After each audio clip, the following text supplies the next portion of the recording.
Воспитанные дети не искажают лиц.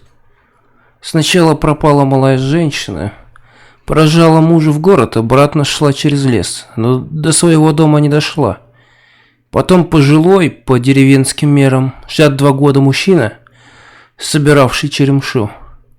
Сразу же не успело следствие раскрутиться, исчезло 2 детей. Местные милиционеры решили, что имеют дело с маньяком. Жителям, рвущимся прочесать лес, велели сидеть вечерами по домам, а сами запросили из города помощь. Но разве людей дома удержишь? На следующий же день прибежала девочка. Искала козу, которая вечно забирается куда попало. А у брошенного дома на отшибе, за лесной полосой, где трава выше человека, в этой самой траве кто-то дышит. Не как человек и не как зверь, а так, словно воздух через трубку втягивает. С трудом, со свистом. Вот уже мужики сорвались. Милицейского авторитета остановить их не хватило, так что вместе и пошли. Маньяка нашли первым. Он соорудил что-то вроде гильотины, но вместо лезвия вниз падал тяжелый плоский камень. Этим камнем в голову плаху размозжило. Труп, стоящий на коленях перед плахой, держался на лохмотьях шейных мышц. Остальные трупы были в погребе, 2 были убиты, забиты до смерти обычной палкой. 2 мужчин и девочка, как потом выяснилось, умерли от остановки сердца. Никаких следов физического насилия на них не было. Он жил там тайно около 2 недель. Откуда пришел, установить не удалось. Ничего не ел, был истощен. На теле обнаружились многочисленные синяки, царапины разной давности. Очевидно, ежедневно истязал сам себя. Ногти на руках были содраны. В углу комнаты, где он устроил себе лежанку, валялись листы бумаги. Целые, скомканные или изодранные в клочья.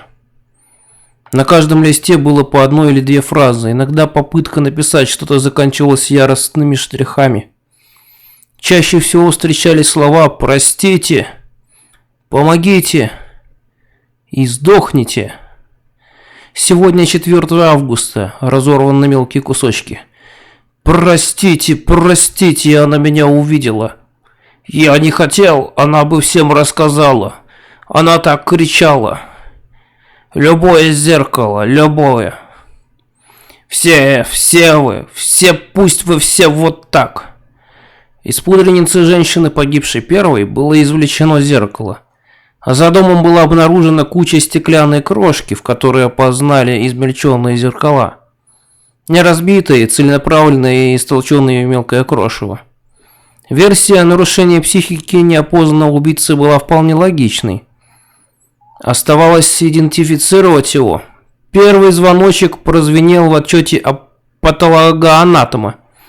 Из раздробленных частей черепа сложить цельную картину было невозможно.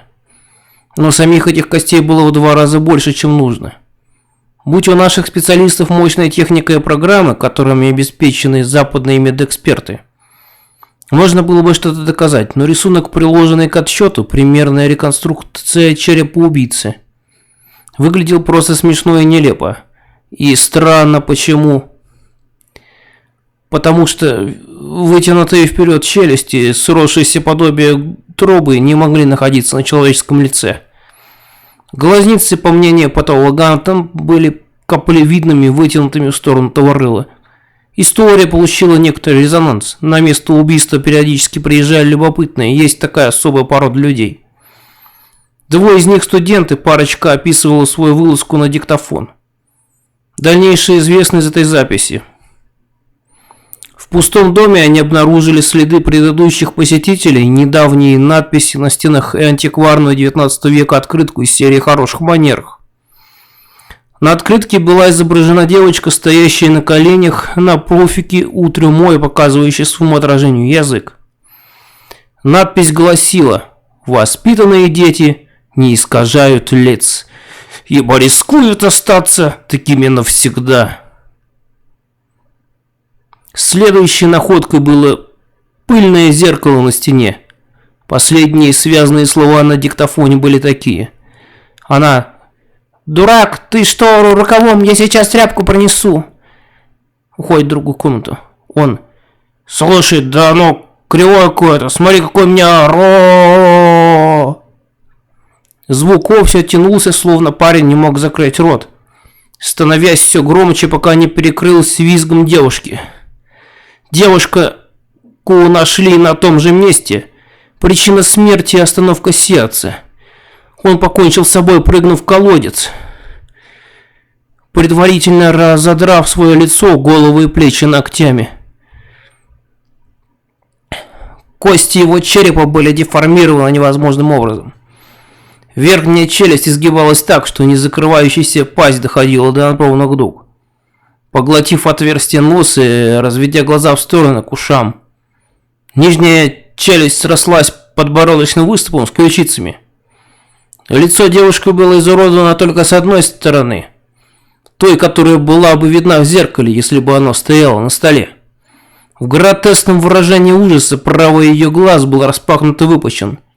Не только глазницы, но и само глазное яблоко были увеличены более чем в 2 раза. Зеркала в комнате не было. Через 4 дня следователь, который вел это дело, не вышел на работу и бросил мне на почту письмо с просьбой как можно быстрее зайти к нему домой. Входная дверь была открыта, к двери спальни скотчем был приклеен конверт. На самой двери надпись: «Я в спальне, сначала почитай». Это был очень краткий отчет о последнем дне его жизни.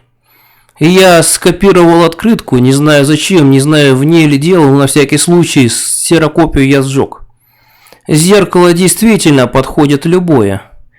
Случилось внезапно рано утром в 5:35, когда зашел в ванную бриться. Больно не было, и сейчас не больно. В зеркало смотреться не обязательно. Достаточно оказаться в поле его отражения. Каждый раз все хуже.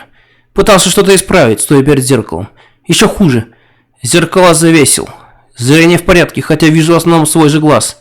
Слух в норме, давление повышенное, пульс учащенный, сердце бьется с прерываниями. Температура низкая, 35,5 градусов.